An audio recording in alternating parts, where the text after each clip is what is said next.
Well, before I really continue and introduce our readers here, I'll just say this is the first event of the year, of my second year doing this. And Kristen Nelson, who just spoke, gave me a great opportunity to run this series. And really, there's people who kind of do similar things, but there's nobody that really runs a full-on Indigenous reading series like this, probably in the world maybe, but certainly in the United States. We're trying to do something that really will last for all time. I put my videos on YouTube, and I'm hoping that they'll be studied forever, basically. So it's really just an amazing opportunity they've given me. I got lucky enough to be on the local PBS station with one of my readers. Indian Country Today featured us, so I saw this little idea that I had, and our first one, I didn't even know if 10 people would show up, and all of a sudden it's kind of became something, and we're getting known for this. So it's really amazing to watch this grow, and I'm just grateful for the opportunity and grateful for everybody who has agreed to read for me. It's really a humbling experience. And after this, my next event will be a fundraiser, and I'm still working on a date. It'll be in May. But we've had 2 poet laureates in the history of Tucson, William Pitt Root, Ophelia Zepeda, who's a Tohono O'odham poet, and Rebecca Seiferle, who's the current poet laureate. And they've all agreed to read for me at my fundraiser. And we're looking at a bigger venue for it, but it should be awesome. We'll probably, I am working on a couple local kind of name musicians to come in and do some stuff too for it, but that should really blow the doors off. So, and I'm really excited about that one. I'll see where it comes, and it'll be following the festival about a month after the poetry festival. And we have Natalie Diaz reading there, and she's a Mojave poet. So, Indigenous people are, I don't want to say we're taking over, but, we're kicking ass, so. Okay, our 3 readers tonight are Karen W. Olson. She is Muskaigo Cree from the Peguis First Nation in Manitoba, Canada. She began writing as a journalist for Indian newspapers and magazines and was an assistant producer at CBC Radio in Winnipeg for several years before succumbing to the creative writing spirit that had been visiting and helping her to write poetry and short stories about the people and events around her. She received a Bachelor of Fine Arts in Creative Writing from the University of Victoria in British Columbia in 2002. From 2002 to 2009, Karen worked at the Anaukin Center in Penticton, BC. I didn't realize it'd be that hard to say all those. So maybe I should have practiced. As a department head of creative writing, 4 years ago she moved to her home community to teach for Red River Community College and University College of the North. Presently, she is a long-distance student at the University of British Columbia-Okanagan and is writing an historical fiction novel as her master's thesis. Karen has published 4 children's books with Thesis Books. Her short stories and poetry can be found in several anthologies published in Canada. Karen is also a spoken word artist and has performed and read at the Vancouver Writers Festival, Meadowlark Festival, Banff Center for the Arts, South Okanagan Art Gallery, Kelowna Art Gallery, Anaukin Center, and Penticton Library. I'm going to take a breath after that. The Indigenous man called Mario Matus Villa. I always when I was reading that earlier, I was thinking that you almost should say that in the movie trailer guy voice, the Indigenous man called. The Indigenous man called Mario Matus Villa, insert hashtag here, of Nedni Chiricahua Apache and Otomi descent, was raised in the contested desert borderlands. After several years of wandering among Chihuahuan cacti and cement blocks, Mario ended up with a degree by studying his own delineated peoples. He worked with at-risk youth and community organizations while attending the state school. A stint in Indian gaming taught him the calculus of tribal card counting. Caterwauling in the public domain blew him to the University of Miami as a purported James A. Michener writing fellow, landing him an Inutal MFA. Can't you guys just use simple words for this? The composition teaching in the mangroves brought angst and and he greyhounded back to the desert to sea for shards of its past.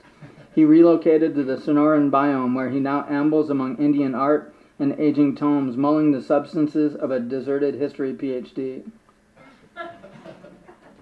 Having experienced the life of a fast food worker, hotshot firefighter, EMT, electrician, landscaper, coffee shop manager, and enduring dilettante, Joshua Daniel Cochran decided to pursue his lifelong love of words. An award-winning author of fiction, nonfiction, and poetry, his first novel, Echo Detained, was published in 2007. His second novel, the most important memoir ever written ever, was published in January 2014. Currently, he writes and teaches in his hometown of Tucson, Arizona. What we're going to do is we're going to have Mario read first, then Joshua, then we'll take a short break for about 10 minutes, and then Karen will come back and read. But Mario.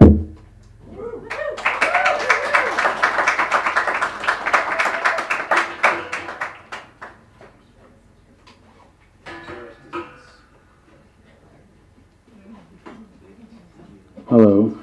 Hi. I'm not Johnny Cash. Sorry, I don't have timepieces in the old days, so I'm going to keep track with my phone. Is it a full moon yet? Yes. It seems like it, right? So I'm going to start in my biome, which gratefully Bill read. That took him a while, but awesome, thank you. And thank you all for letting weirdos like me read. I'm not speaking for the other people, I'm the weirdo. Since we're in the borderlands, I figured I should read a piece that's titled Borderlands. Welcome to the Borderlands, where Day of the Dead and Halloween walk hand in hand. Come out to the West Texas town of El Paso. Make yourself at home. Mi casa, su casa takes on a different tone when someone else from out of town owns the house's banknote. Come to buy, old El Paso. Come stand close and see the shanty towns that dot the sides of the mighty Rio Grande. Is that Mexico? Everyone asks. Why, no. Our shanties are 100% American-made, from sea to aluminum siding. Come on by and cross an arbitrary man-made line, imposed and encased in concrete skin, the tortilla curtain people have quipped, but flatbread isn't watched by helicopters whirling overhead. And while you're here, making do as you please, visit our sister city across Tortilla Soup Way. Join the thousands from the south who've come with television dreams, holding clay ladles and empty bowls. Come and watch Madame El Paso pimp her older sister Juarez as she wears her made in the USA but assembled in Mexico dress in a Wild Wild West show, and hear the hollers of blonde cowboys as they pry her legs apart for free trade. Come and watch her take it all in the world-renowned donkey show, the one each tourist asks the cab drivers to see. Or better still, jump in on the latest trend as scalps get cheaper every year. Join the ricos, GIs, and politicos as they comb the streets for twilight girls who can't scream for help in Spanish and whose ribbon braids now lie, intertwined in trash and rubble, yet nobody knows a thing. Welcome to the Borderlands, where exploitation and femicide dance hand in hand. Sorry, that was a little bit political. Just to remind everybody of the contestation that still occurs even after 100 years, or 1848, yada yada, before that, 500, whatever. So let's go into myth. I like myth. Yes. Some of you like myth? And beer. This one's called Wicks. Wicks. The darkness broke as Coyote began to hum an oscillating song. He twitched his whiskers, pulled on them in Brechtian theater, rubbed together open palms, clasped in circular ideas, and he grinned. He raised up furry hands, winked and spat into them. clapped with a bang, then reached for bits of olive-colored clay, wrought a marble, thought about paint and blew upon it a coat or two, and littered the place with animate mannequin. He danced across the sky to light the wicks that would twinkle at night to console the forms that roamed below, whom one might one day seek an omniscient palm to caress and grip in warmth and know they were not alone. He grinned, teeth bared in pearly gleams. He turned and regarded the figure approaching him. He swung and punched Jehovah in the nose and knew that it was good.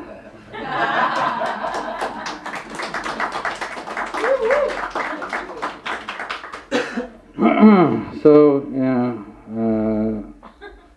every time I write, there's some kind of a annoying factor, right? There's something that's bothering me. In this case, the annoying factor is trying to get published, right? So, trying to get something published. So I'll read a piece that actually got published. I don't know why, but it did.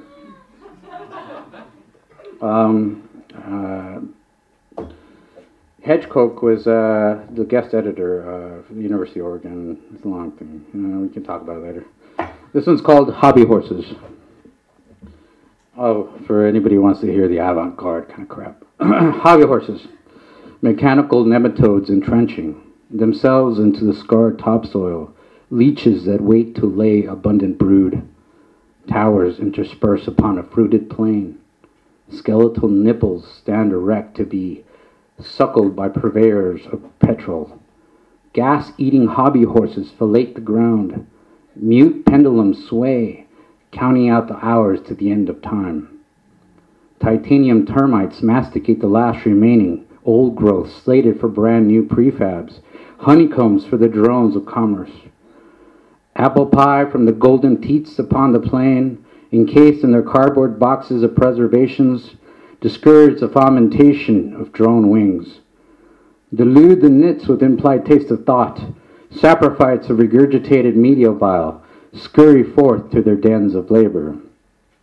Treading upon piles of bones wrought so by destinies manifest, and such writhed forms watch silently with arms stretched forth.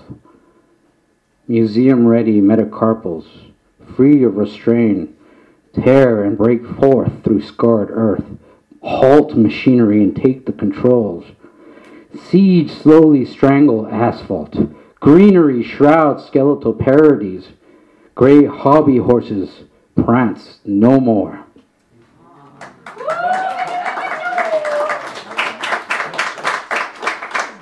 I don't know what it's a lot of text.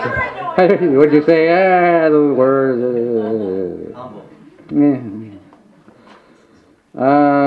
Yeah, let's do a funny one. I like funny. I think a lot of people, I don't like when people just really get into the whole like, oh God, man, they hurt us. It should be funny. How about Daughter Feather? That one actually got published, which I thought was funny because it's the university I went to. And I think they were just like really needing space. This is called Dot or Feather. Daughter Feather, he asked smug, a half-cocked grin ready to be shot. Come again, I said. What kind of Indian are you? Dot or Feather? He used his middle finger to point out the absence of a third eye, then moved it behind his head like a lone turkey, peeking up from a patch of bare ground. He was really happy with himself. I said Feather, and using my middle finger too, I found him war bonnets.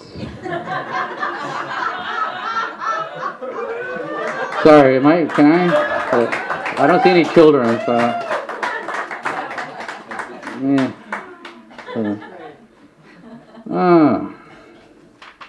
What should we do? I had these supposedly lined out, but I always seem to forget. Let's get back to some angry stuff. Angry guy. It's always an angry guy, right? Nobody likes poetry unless they're angry. It's like comedy, right? Sometimes a stand-up comedian, poets, what am I? I don't know. This is called Conversations. and a nice big asterisk that says, after attending the On Our Ground Mapping Indigeneity within the Academy Conference, which was held at Harvard College in commemoration of the 350th anniversary of the Harvard Indian College, where President Lawrence Summers made insensitive remarks to which each Indigenous speaker had a reaction. They educated a Native guy, so they're like, oh yes, we were the first Indian college, and then President Lawrence Summers, I believe, became Secretary of Treasury or something like that later.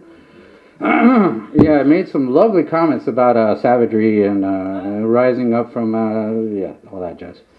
Conversations, conversions, spiritual warfare. They infected our blankets. They infected our auras with the Jesus virus. 3 magi came upon riders on horses. The spotted one was mine. Lightning strikes, Ragnarok, the horsemen on rails. Iron is spat out like chaw. Prancing the sidlers came. The world tree gnawed by gear shifts that grind. Civility becomes the issue. It leads to crucifixes. Purge all the Indian out of the students. Eleazar Wheelock. Every man was a chief they appointed. Those who ruled in actuality were the ones whose teeth dripped. The missionary position is to be slain prone. The Codex Borgia is held by poison rings. Encroaching they caught to us in memos. Writings, the severed hands give it away. Swing low, sweet lariat. Take me on the bloody crossroads of Indri.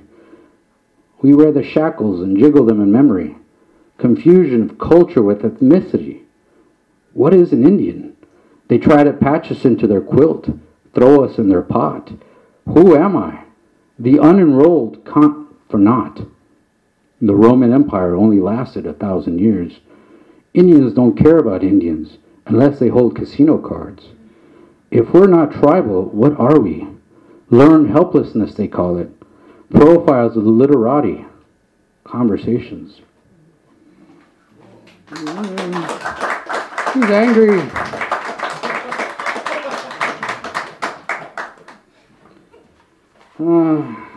I gotta bounce out with something funny. This one got published too, same school. Like I said, they were really hurting for writers. This is called Tommy Hawk. Tommy Hawk. I just saw an Indian mascot on TV. He was parading on a horse, wearing mascara for war paint, and a bad braided wig that kept slipping off to the side. He was making grimaces to the camera, carrying on and whooping it up.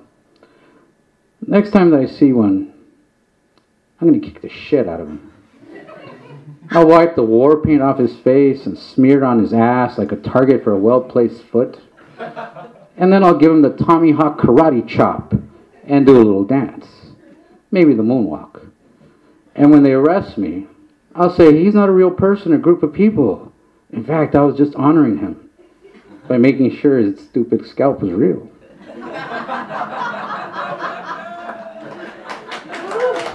Everybody's like, oh, he's an angry guy. I don't think I'm an angry guy. There's a couple more pieces, and then we'll say goodbye. Are you plugging the Amarin Foundation later? Bill Wetzel and I have been invited to read at the Amarin Foundation. How far is that? I don't even know where that is from here. It's sometime in March. Ask him. I'll end it with just a couple more pieces, and that's it. I have this character, and people seem to like him, and he appears in a lot of stories, and that's why I'm going back to the so-called myth. This guy named Coyote. Some people seem to like him. This is called Water Cooler Talk. I was at work, recovering from a hangover, trying to avoid the chit-chat in the break room. I could hear the typical conversations occurring with the usual subjects for the weekend. Who got so drunk, whose kid was so smart, and all the other so innocuous things. I headed for the water cooler, tried to get away from the din of the dum-dums, and was enjoying my first cup of teeth-hurting, paper-flavored cold water when Bob showed up. Bob was wearing his red cardigan sweater with cute little kittens playing with a ball of yarn. "Hey, how was your weekend?" he asked pointlessly, since he was only trying to set up his own monologue. I mumbled something back. "Well," he continued, oblivious to my lack of an answer, "mine was great. Mimi's gotten pregnant again, and the twins are so delightful and so smart." I realized that he was talking about his cats. "Ramses is such a big boy now, but he's still out carousing. I hope he's okay. So how was your weekend?" he asked me again. Just then Coyote popped up next to us. His furry hand reached for a paper cup and then filled it from the spigot. He was wearing his favorite blue shirt and a black bolo tie he made from an old shoelace. He looked at us and he said, "I spent the weekend looking for some choice cuts for a BBQ. I found some really good meat. I've got them basting in some secret herbs and spices with lots of that secret herb, if you know what I mean." He looked at Bob and me again. "You'd be surprised how meaty some of those strays get." Meow, meow. He winked at Bob. Bob never spoke to us again. It's almost my time, and it's one last one in honor of the scam holiday that's tomorrow. Yeah, what is that? Saint what? Nothing. Protestant nation with a Catholic holiday. Yeah, right. This is it's a little bit more serious, so sort of, I guess. Mise en scène. I was 7 years old when I learned that love was two people holding hands.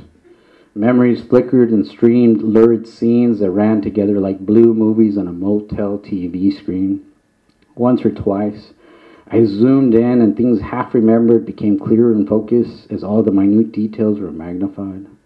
The night passed as I lay about strewn, my hands only moving, deftly like an experienced wrangler, pulling up hard on the long shot. One time I hit pause on the close of a particular ex-lover's mouth, and the silent waited there for a boom track that would have said it all. Oh, parts of me became nerve-struck while waiting for the next matched cut. In the first few seconds, the blood came in a rush, and our muffled cries got caught within my hands like a warm heart pumping. I was 28 years old when I learned that two people fucking their brains out with love. Whatever can go wrong does so, but the world keeps rolling. And regardless of where I sit and shoot, a young dampness will occasionally waft and bring with it a sweet sweat smell. It may come when I least expect it, the warm pineapple stirring up a still frame that I can't help but savor, while others come and go in an Eisensteinian pastiche. Inculcated romantic notions dry up like puddles of brine in my palm as I sift through all that I once held true. I cut, splice, leave telltale cigarette burns on the upper right-hand corner of the screen, then mount and reload the casings to spin the stock reels again. And when I catch trailers for blockbuster flicks that plot what transpires between two people wrapping it up in kitschy Valentine's Day cellophane, my cynicism spreads out further like images on the internet. But my wantonness flares instead by cross-cutting the sequences of her coffee-colored areolas, getting richer with the panoramic view of pillow furrows that held those silent ahs. I'll be 35 when I learn that love is two people holding their breath for one final take. Thank you. Sorry for going over.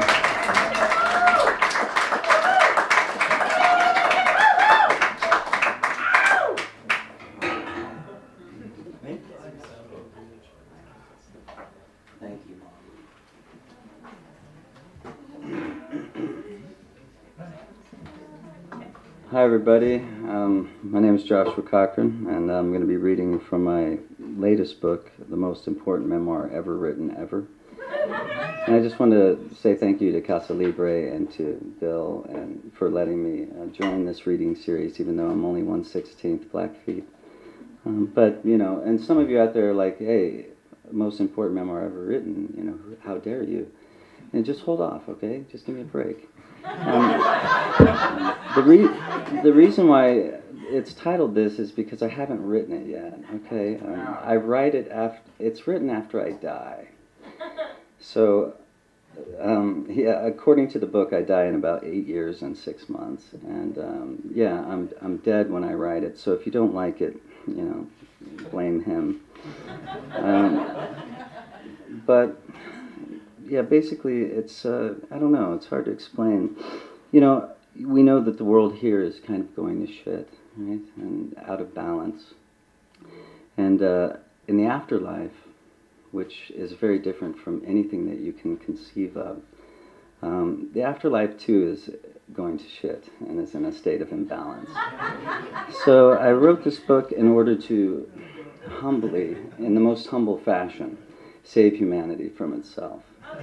And it's not a big deal. It's not a big deal. So anyway, and if any of you out there are saying, well, if you wrote this book from beyond death, how is it here, right?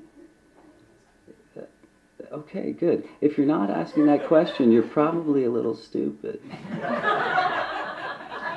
All right, so I'm going to read a memoirist section. I'm going to stay away from the afterlife because it's a little too weird and hard to get into. So I hope you enjoy it. Okay, this is chapter 39 of the most important memoir ever written, ever. My younger brother and Jesse and I shared a room while growing up, and fortunate as that was for the both of us. However, I have many fond memories of living in what today would be considered a closet, while my younger brother, who, for all his wobbly beginnings and slings and arrows of life's route, journey, etc., heaped upon him, ends up the best of our lot. I can see him now as he scurries about on the earth's surface, a good man. A slightly irrational man, but a good and kind man nonetheless. "Tell me a story," Jesse's voice in the darkness, snuggled across the room or a few feet away. Perhaps he was 4 and I 8, something like that, though it could have been any number of years.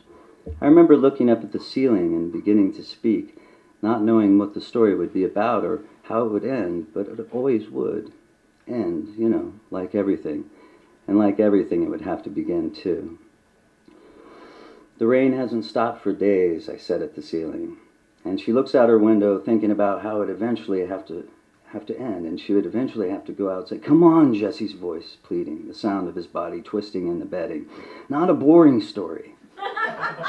I might have sighed. Jessie needed immediacy. "And she can't leave because her face is horribly disfigured." "Oh no," he would have said. And then I'd have to finish a terrible story of a girl with a disfigured face. At times my voice becoming metronomic and monotone as I lost the thread and spoke tangentially of the girl's. "What's her name?" he would have asked suddenly. "Her name," I'd say, stalling for time. "Constance," instantly regretting it. I'd have to hit it home. "Constance Delacroix." Jessie would, from the darkness, "That's a stupid name."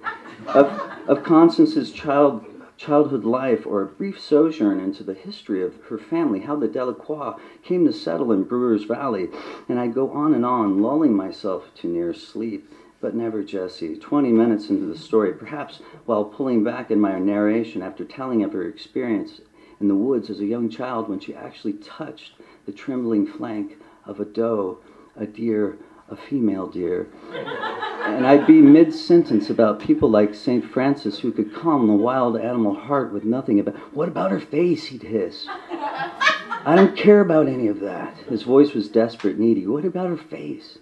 The ceiling, illuminated blue-purple from the moon, showed a wonderful surface of infinite possibility. And I've spent a lot of my life staring at ceilings. If anyone were to ever catch me in the act, of course, it always seems as if I were in some kind of deep introspection or meditation, contemplating my existence, etc. But really, I was just staring at the fucking ceiling. The surface would undulate under my gaze, become three-dimensional and infinite, a pulsing universe probably much like our own. I would lose myself, and it terrified and fascinated me. Staring at ceilings is how I first managed to leave my body. And it's what I was doing right before the knock came at the door, and I went and opened it to meet my death on linoleum. Okay? And with all my yarn spinning, creating this new life out of nothing in the telling of night, ex nihilo, Jessie would be hissing, "What about her face? What about her face?" every time I paused, so I'd have to plant some little thing about her face to keep him awake as I managed my way through the story of a life not like mine, but like all lives. a life I was creating, and a life that would eventually end. Her face, I'd say, still lost in the depths of ceiling. Oh yeah, she had a lovely chin and pretty green eyes that always seemed to be in smile, but her face, yes, her face, Jesse's small voice would demand, petulant and tired. It was disfigured. You said that, he whispered harshly. I could hear him turn toward me, though there was nothing but shadows. What did it look like? Disfigured, I said. Not right. The figure of it wasn't quite right. Yeah. I know, but how? In order to understand, I have to tell you a bit about her mother's brother, an auto mechanic with only a thumb and one finger on his right hand, having the others ripped off when a crankshaft went. No, he'd hiss. Her face. Okay, I'd mutter. Well, let's see. When she was a young girl, her uncle accidentally fumbled a pan of boiling oil onto her and melted and mottled and scarred up a ripple of skin from her forehead down to that delicate chin. The later scar was shaped like a fish, a koi in the bend of swimming, and the scar went across and over one of those beautiful green eyes right where the eye of the fish should be. But that was years later, after the screaming and the smell of cooked skin in the kitchen. Her uncle ran out of the house that morning and was never heard from again, but the family found out that he had gone 2 counties over to drink himself to death forever having. I stopped and listened to the steady sound of my brother's breath. Jesse? Having got the information he needed, he'd gone to sleep, and I was left to finish the terrible story of Constant Delacroix all by myself. But my favorite story to tell of all time, and the one that would piss Jesse off into spasms, was a rather short story. After listening to him beg while I was lost in the infinite texture of the ceiling above, perhaps for an hour or more, my reverie would be broken. Come on, he would say. And my ensuing sigh, Jesse knew that I'd acquiesced and would tell him the story. There once was a man, I said ponderously. He lived and he died, the end. And as Jesse cursed me in language beyond his years, I would always lie back and smile in the darkness at the story, its truth, its simplicity. And this book, this humble memoir, is nothing more than that same tale told, untold, billions of times. There once was a man named Joshua Daniel Cochran. He lived and he died. Now on to my death. All right, so in order to understand this part of the chapter, earlier in the book, it's established that I have a sexual fetish or issue with ivory soap. So it's really important that you understand that, and it is a memoir, and it's rather revealing. Anyway, chapter 65. Death was a bit of a disappointment. As I mentioned before, there's no flashback, no vision of my whole life, nothing but red, pain and anger, a red redder than red. It was a Sunday. I'd been working in the yard all morning, tending our little garden, and generally keeping myself busy in order to have some time to myself. A beautiful morning. The birds chirped in the trees, the wind rustled the leaves, and all was right on God's earth. The clear voices of my daughters could be heard intermittently, and my wife hummed the snippet of a tune, I can't remember which, throughout the morning, absent-mindedly and lovely. While worrying around with the composter, she came up, jangling the keys. Joshua, will you watch the girls? Got to run to the store. I contorted while in half-crouch to look at her, but all I saw was her silhouette blocking the sun, blinking in the vision of her body radiating such an immense amount of light. Eventually her face came into focus, a slight smile across her features, her luscious lips, the delicate curve of her neck. She wore an enormous pair of sunglasses, hiding the mischievous eyes that could, with just the flash of their light, make me into either a fool or a king. Usually a fool. Of course, baby, I said, taking off my hat and wiping the sweat from my brow. What are you getting? Bread? She put a hand on her hip. Why? What do you want? A kiss, I said, and hoped she wouldn't turn away. I was dirty and sweating and covered with compost. She leaned down, and I could see into the shadows of her shirt, the soft lull of her breast, and then all the world came to me through her lips. I closed my eyes until she pulled away, and what I felt was mine and hers, not for you to know. I watched her swaying figure walk away the best I could in the sunshine until she gave me a little wave and ducked into the car. The next thing I remember, she was pulling back in the driveway, right? It's strange, memory. I don't remember the 20 minutes I fiddled and messed with the composter while my wife went to the store on my last day alive. Isn't that strange? And we experience so much every moment of our lives, millions and millions of sensations and impressions coming at us constantly. Why do we remember so little? Why do we forget if we're to grow from the accumulation of all these impressions? Anyway, I went inside to wash up, shivering in the air conditioning against my skin. I was shirtless. There was a cheap hand pump of soap on the edge of the sink, and I squirted some on my hands, recoiling at the sweet smell, and worked to get the plant shit off. My wife came up behind me and put her arm around my waist. "I've got something for you," she whispered hotly in my ear. There was the rustle of a plastic shopping bag, and I turned around to her eyes squinting and smile, and then I could smell it. She held up a package of Ivory soap, 3 bars, between us, and leaned into me and kissed me hard, and I immediately became aroused. And she knew what she was doing. She pulled away and swiped a lock of auburn hair out of her eyes. "As soon as the girls are gone," she said. "You tease." I was a little winded.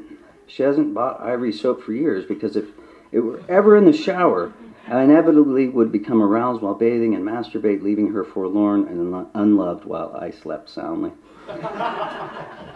"Yeah, well," she said, holding up the soap, "whatever we don't use today, I'm throwing out." "Okay.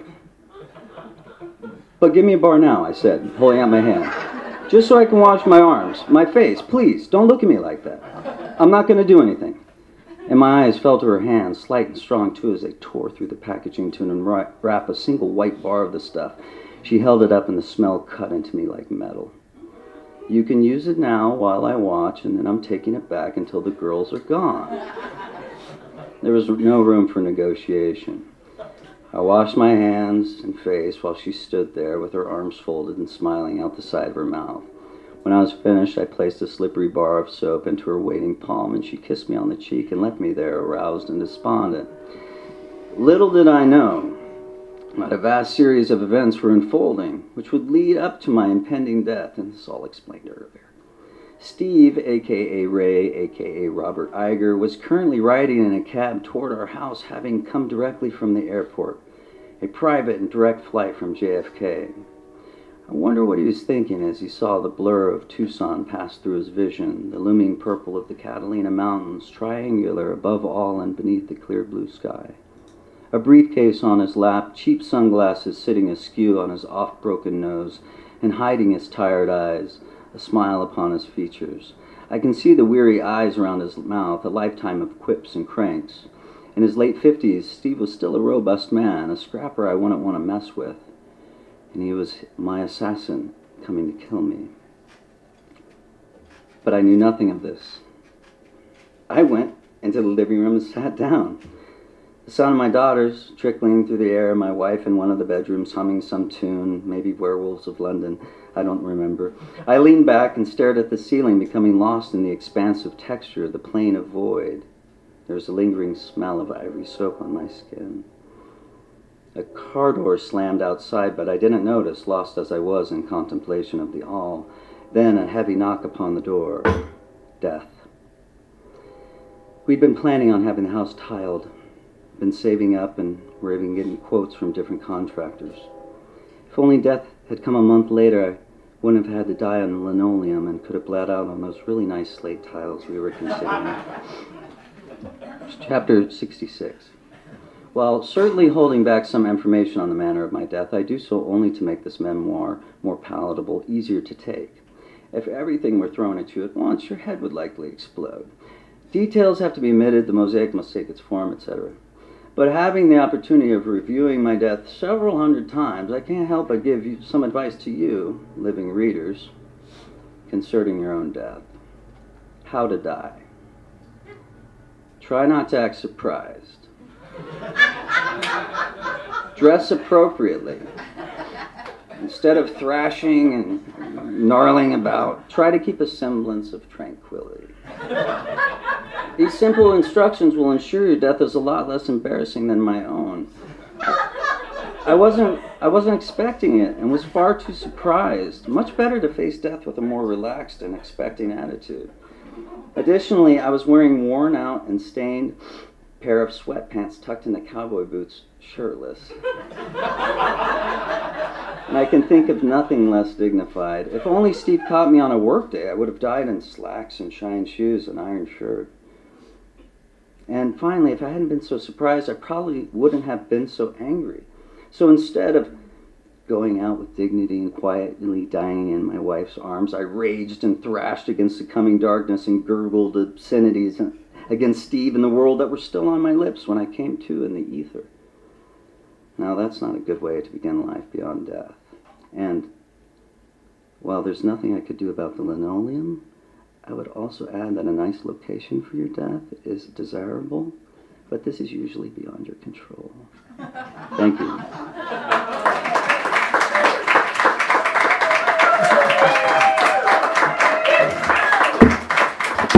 At this time, I would like to thank our sponsor, Ivory Soap.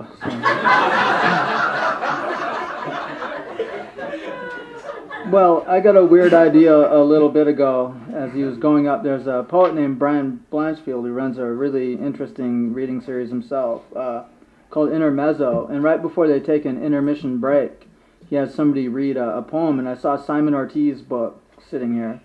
And I thought I'm going to read the first poem I open up to.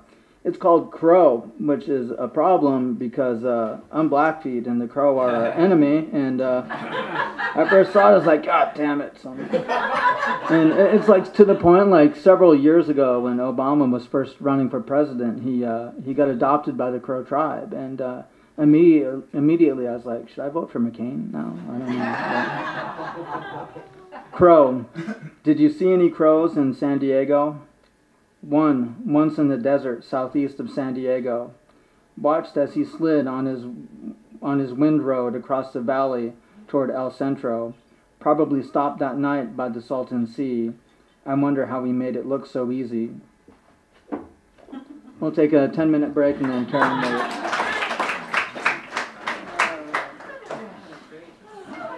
Maingan.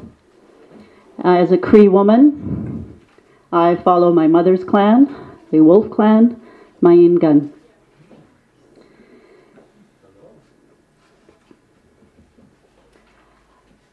One of the things that I started to do when we started discovering things about ourselves as Cree, as Anishinaabe people, was to learn some of the songs.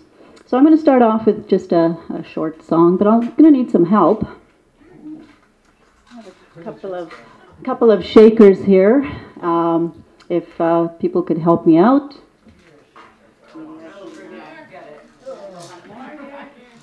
And I'll be using it.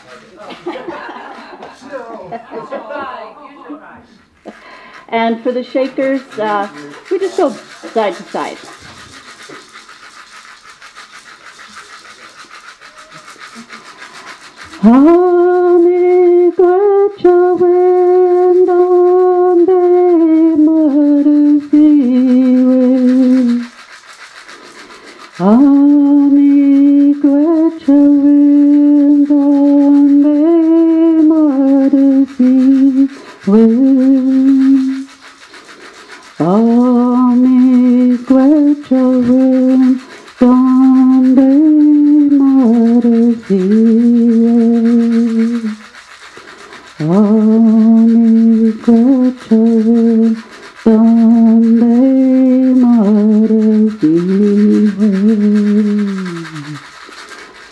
And in our songs, and the ladies in the back will enjoy this, but to participate, the women in our lodge, we have what's called a buffalo yell, and it's just hoo!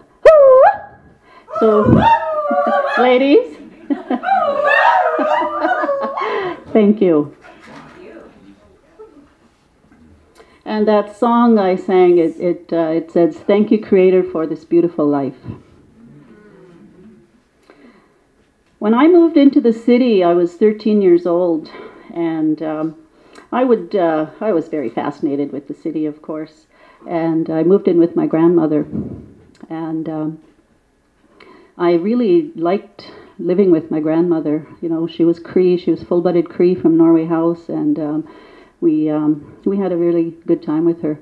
But when we'd leave the home, our home, and walk around the city, there was, you know, some kind of other images that would greet us about my people in the cities. So I wrote this poem thinking about those times, and it's called Born Among Thorns. And this poem is actually, I was imagining what some of the older people that I would see on the streets, how they would have been thinking. Wind and rain and darkness I braved.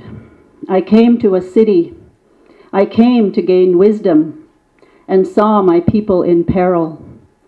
There were no footsteps for them to follow. Proud were my people as they crouched by thin fires. In their eyes, my future. In their hands, my grandchildren. In their hearts, my stories. How do they live in these hostile places? Surrounded by lights, paths that wear out their moccasins, stumbling over sacred sites, swallowing dark water and dark pain until their souls are at ease. Born on a land where strangers never walk, they witness birth and death. Born among thorns, they contemplate time and the wind and look toward the dawn.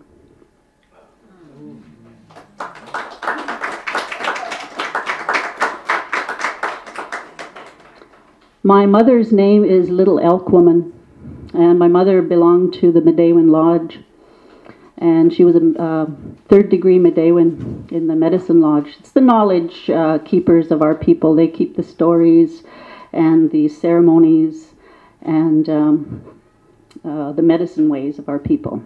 But my mother has Alzheimer's now, and she doesn't remember all of those things anymore. So I wrote this about my mother.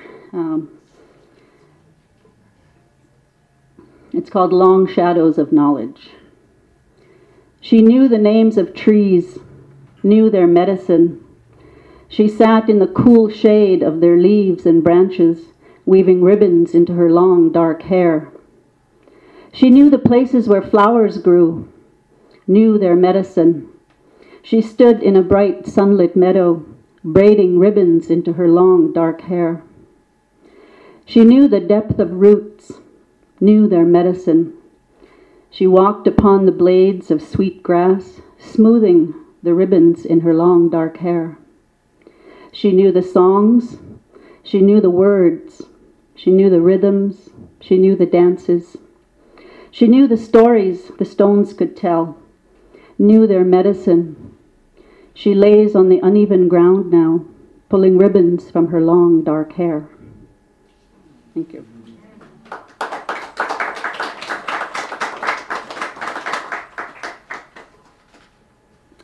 So I'm going to read a couple of pages of a fiction story that I'm working on, and the part that I'm reading starts in August 1844. And one of the things that I'm trying to do with my historical fiction stories is to pass on knowledge to our young people. Our young people are into all kinds of things now, and although some of them still pick up a book and read it. I know this. I'm a teacher. So there's a lot of knowledge that's been passed on to myself, and just through research, but and I want people to know these stories and to know that these things exist and that these things have happened, and it's still happening. The skin inside the scalp was soft and still pliable. Gijigokwe stroked the gray strands, murmuring an ancient prayer to summon her helpers. Within moments, a gentle wind lifted the doorway flap as the twin sisters slipped inside the teepee. A whirlwind funneled down from the smoke hole, stirring the ashes in the fire pit, a sign that the old one had arrived. Angry words and snatches of sentences whispered around her. She knew they were not pleased to be back. Gijigokwe stopped stroking the scalp, then proceeded with the ceremony to bring them into this world. With a twig from the fire, she lit the dry bits of cedar branches in a bowl, fanning it quickly with her hawkwing fan. The song she sang was almost inaudible, but soon, through the smoke, 3 pale forms appeared. The 2 slender ones, the twins, shimmered in all the greens of nature. The old one, squatting beside Gijigukwe, glimmered in tones of grey that flashed between gunmetal and bright silver. As she held up the scalp, the trio grew brighter until the teepee blazed with white light. Gijigukwe laid the hair down onto an ochre-painted buckskin. The expanding circles of painted figures seemed to dance when the grey hairs brushed against them. 3 faint sighs sounded as Gijigukwe watched, fascinated yet repulsed at seeing the hair ripple across the hide. "It is the time for the scalp dance." "You know that one," chimed the twins. They expected her to learn quickly and did not like to come back to this world just to repeat. They perched on the first aspect of the teepee, the pole named Nanahitawamin.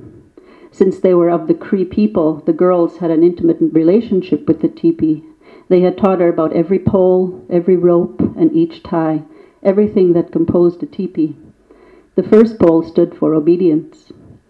The twins liked to play on that one, climbing up to the middle to hold on, swaying back and forth like pine branches in gentle wind. After each ceremony, they liked to spend time in the teepee, climbing the poles, sometimes poking about in Gijigukwe's things. Once satisfied, that was a mistake. Only Gijigukwe knew the source of the children's fear, but that she would never reveal that. "Psst," breathed the old one. In a rasping voice, she said, "Every time I rest, you bring me back. Why do you disturb me?" Gijigukwe threw up her hand. "Quiet! You come when I call. That is your duty." "Duty! Psst," the old one spat. "Duty does not call me here. It is this thing in your hand." And she stroked the grey scalp herself. "Psst, I need to be young." One of the young men grows suspicious. "He knows something. I cannot fight this man when I'm old and weak. I will dance better as a young woman." The air stirred as the twins came near. Hovering so close, the smudge bowl tipped its contents onto the ground. Thin trails of smoke trickled upward, then petered out as the embers cooled. She brushed the small pile of cedar back into the bowl, set it upright, and lit it once again. "Are you ready?" asked the sisters, speaking in unison as always. "Ahey, yes," said Gijigukwe as she held up the scalp. "Nigamo, sing." There was pain at once as they began to sing. A sensation of hot metal against her forehead stroked over the top of her head and seared her skin. Through the agony, she heard the singing. As it grew louder, the pain intensified. Lowering the scalp onto her head, Gijigukwe sighed in relief. Another sensation gripped her as the scalp took hold. The root of every hair on her head crackled. She knew that under the scalp, the brittle hair was turning dark and glossy. Her face burned hot as it began to change. Wrinkles disappeared and dark spots faded. Her body hurt as it strengthened, as bones grew strong, as fallen teeth re-emerged and weathered skin turned supple.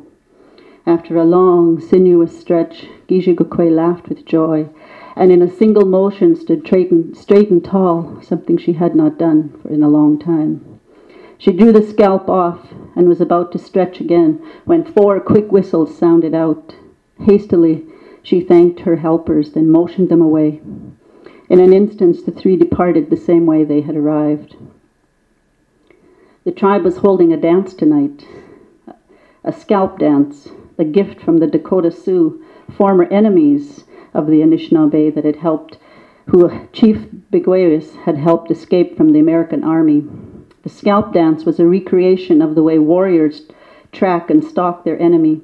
It depicted them moving along the ground quietly, listening for noises and checking the wind for direction. The climax of the dance comes when overwhelmed by the enemy to take his scalp or strike him with a coup stick. The Sioux were known for their taking of the scalps, but it was never meant as a form of torture or inhumanity. Rather, scalps represented a trophy of battle, and generally only a lock of scalp got taken, not the entire hair, as the newcomers of the land were led to believe. However, the scalp that Gijigukwe kept was a full one. Hers was taken in dishonor by a coward, but it was this scalp that held her power. Tonight she would dance in the darkness beyond the firelight, in the thicket of trees that lay on the north side of the camp, close enough to hear the songs, yet far enough away that no one would see her. The whistles had called the people. They flowed out of the teepees, hurrying toward the center of the camp to witness this ceremony, many dressed in their finest regalia for the social dancing that would follow the ceremony. The drummers struck the rim of the big elk high drum as they discussed which song to sing, most likely a social song to get people in a good mood and to loosen up the scalp dancers. Finally, they made a choice, and beginning with one loud beat, the drummers began to tap the painted hide in unison. A loud vocable filled the air as the lead singer sounded out the song, and the rest of the singers joined in smoothly with a second lead. Tonight the songs would call the long-gone ancestors who danced above them, among them, and through them. The people moved forward. On their feet were floral beaded moccasins of many colors and shapes, so many that the dance arena appeared to be covered in a meadow of wild flowers. The pointed toes of their moccasins designed to remember the Anishinaabe creation story of how the first human, Nanabuju, touched down for the first time upon Mother Earth. His feet tapped lightly upon the ground. The women swayed and the men strutted, all danced in a grand gesture of appreciation for the gift of movement and music. Grass dancers moved to the center with confident steps, then danced in place to sway like the prairie grass their dance represented. Other men, mostly the older ones, danced the more aggressive warrior dance in an area close to the drummers. Dancing in a light stomp, the dancers paused long enough to jerk their decorated staffs at enemies they had once fought. Some men held the wings of eagles and hawks high into the air, while others were held close to the ground to enact the sweeping away of their own tracks. Young boys emulated their male relatives in excited packs, the older ones admiring one another's moves and trying to outdo each other. This battle of dance was more for the competition for glances from the girls who danced beside the men than against one another. As they pranced, wild gestures and movements burst from the dancers when the drummers intensified their beats. Faster and louder, they pounded the drum while the song rose and fell in melody. The dancers kept beat as their movements became more exaggerated, more graceful, and for the warrior dancers, more violent. Gijigukwe had put on a dress made just for this ceremony. The dark blue trade cloth dress was decorated with a single row of red quill work below a pale yellow band of ribbon along the bottom, with the top portion adorned with 7 silver circles set into the pattern of the Christian cross, with the largest set in the middle of her chest. Silence was imperative, and she had sewn each disc firmly in place with sinew rather than let them dangle and make noise. A beaded bag containing medicine and a small jar of red paint attached to the right shoulder with a wide leather cord. Into the slit on the cord she poked a small stick incised with her herbal formulas for healing. She wrapped a leather strap twice around her waist, cinched it tight, then tucked the scalp under the strands.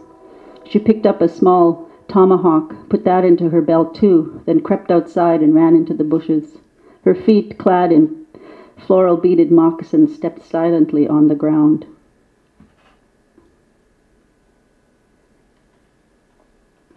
Slow drum beats sounded now. A song rose into the night sky as the singers raised their faces upward in prayer to the Creator. She knew the scalp dancers were alone on the dance floor now, prancing and preening in a loose circle around the center pole as they prepared for the ceremony. Grass dancers would be swaying in place all around the arbor. Several poles, about 3 feet high, stood upright around the center pole with their scalps fastened to them. Women would soon join in, bouncing up and down to the rhythm. She had danced with them many times, when the women warbled their part in the song to send their own voices, their own prayers out to the Creator. Gijigukwe always trilled the longest. She heard them now as the song went on. They sang, their voices rising high enough to drown out the singers. The song ended by the time she reached the trees. Breathing steadily, her voice was poised to begin. The lead singer hit the drum. The singers were ready. Through the trees, she saw the women shuffle forward to surround the dancers. Young women who liked to sing went to stand behind the singers. The deep thrum of the elk hide sounded out as the singers began a slow beat. Scalp dancers, now holding their tomahawks in their left hand about waist high, stepped forward. She took hers out too. For a full stanza, she and the warriors danced, their feet moving in time to every beat. Toe, heel, toe, heel, toe, heel. As the second stanza began, the dancers pointed their tomahawks toward the ground, as though tracking, then following footsteps. They stopped, knelt on the ground, then lowered their head near to listen for footsteps. The drum beats grew soft then, signaling the dancers.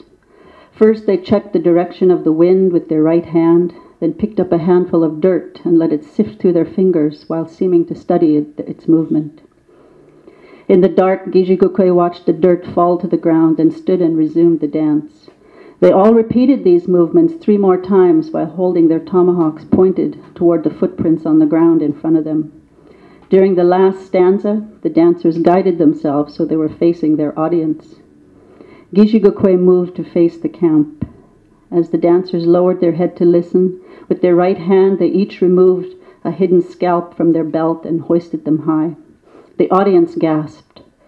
Even though they knew what would happen, the sight of those bits of scalp repeatedly brought a sense of horror, a sense of pride to the people, many who still remembered their grandfathers, uncles, caught and scalped by Sioux warriors from the south. Their foreheads, scarred and hairless, branded them forever. The lead singer struck a loud beat and the dancers leapt forward. They ran toward the audience with a piercing scream that turned quickly and danced toward the poles. They charged the poles, then grasping the hair upon them, made a sweeping motion with their tomahawk as though scalping a person. Gijigukwe had no pole adorned with a scalp to charge. She stared at one dancer, her eyes fixed on his every move, while raising her own tomahawk until it appeared to be over his head. He, as the rest of the warriors were doing, had raised the second scalp over his head. Dancing in place, he emitted a loud "Hee-yah!" Swiping the air with her tomahawk as though scalping him. She watched him stumble, recover his balance, laugh, shake his head, and dance again. Gijigukwe smiled. The dancers, including the dancer in the dark, circled 3 more times, stepping hard while yelling out as they began to shake their scalps at the audience.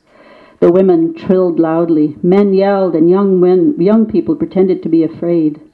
As the drumbeat softened, the warriors began to exit the dance area while shaking their scalps overhead. 2 or 3 times during this, they hesitated and looked back over their shoulder. Finally, uttering one last cry of defiance at their enemy, the dancers turned and darted away. Gijigukwe could not betray herself. A soft yip was all she let out during the finale. A few of the men ran toward her, but she was not worried. That last burst was just for show, to imitate how they got away from their enemy. She crouched low, but the men slowed well before the edge of the trees. Laughing and teasing one another, they parted ways and went to their teepees to put their trophies away. Until next year. Gijigukwe crept toward her own teepee and crawled under the back. Once inside, she quickly took off her outfit, folded it, and laid it gently into a parfleche.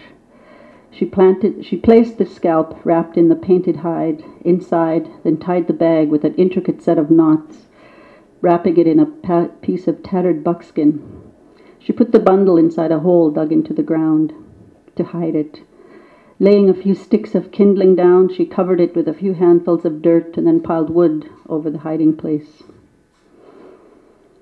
She added a mixture of ground roots to the cedar bowl, then relit the smudge. Whispering a prayer and fanning smoke over her head, she heard a humming sound begin. There wasn't severe pain, but it hurt nonetheless as Gijigukwe's hair, streaked with gray, familiar aches returned to her body and skin became wrinkled. The pain lessened until there was only a slight sensation on the top of her head. Sighing, she rose unsteadily with the cedar bowl in one hand and tossed the contents into the glowing embers in the fire pit. A tendril of smoke that held a sickly sweet smell wafted up and out through the top of the teepee. Thank you.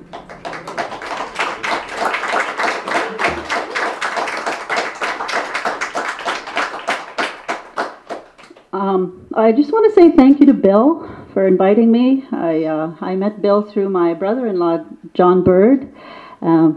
There's a friend of my sister Brenda, she's here, and my John's sister Barbara. And of course, you've all met my good friend Janet, who brought the pies. But I don't know if you guys know this, but Bill was a bull rider. He was a rodeo. Yeah. And when my sister first got together with John, we went to Browning, and we pulled up to this gas station. And I don't know if anybody knows where Browning is, but it's at the base of the beautiful Glacier Mountains. They get a lot of tourists there. And so we're sitting at the gas station with John, and he says, "Oh, there's little Bill." And Bill came up. He was riding this big black horse, a stallion, nonetheless. And I guess he'd been riding a long time, but he got off, and he was visiting with John, and so we were over there too. And then this car pulled up. It was an older couple, and they were probably coming into to visit the mountains there. But the little lady, she's walking, and she says to Bill, she says, "What time is it? My watch isn't working." And so Bill reaches over, lifts up the stallion's balls, and he tells her, "It's 1:15. And yeah, the woman was absolutely shocked, and she goes to the car and she says, "You gotta come and see this. This little Blackfoot boy, he knows how to tell the time by, I guess it's by weighing his stallion's balls." And the old man, he didn't believe her, and we were watching all this go down, and so the man comes over and he says, "Okay, little boy, what time is it?" Bill looks up and he lifts the balls again, and he says, "Well, it's 1:17, 2 minutes since your wife just asked me." And the old man he's stunned. They're both, "How do you do that? Is this part of the Blackfeet, gift?" And he says, "No, when I lift up my horse's balls, I can see the clock on the wall over on there."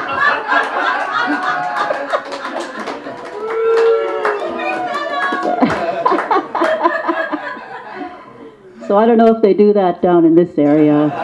Maybe Mario could tell us how they tell time with... But I read a poem earlier about memory and loss of memory, and I'm just wondering who can tell me, aside from my family who have come here who may know this, what Maingan. I mentioned that my mother's clan was Maingan. Wolf. Awesome. I have a gift for you.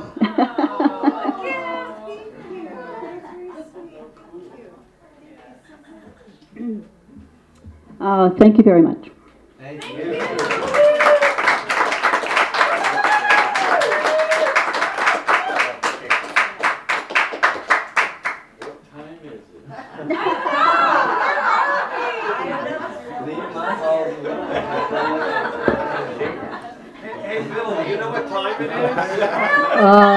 Well, let me grab some balls and I'll tell you.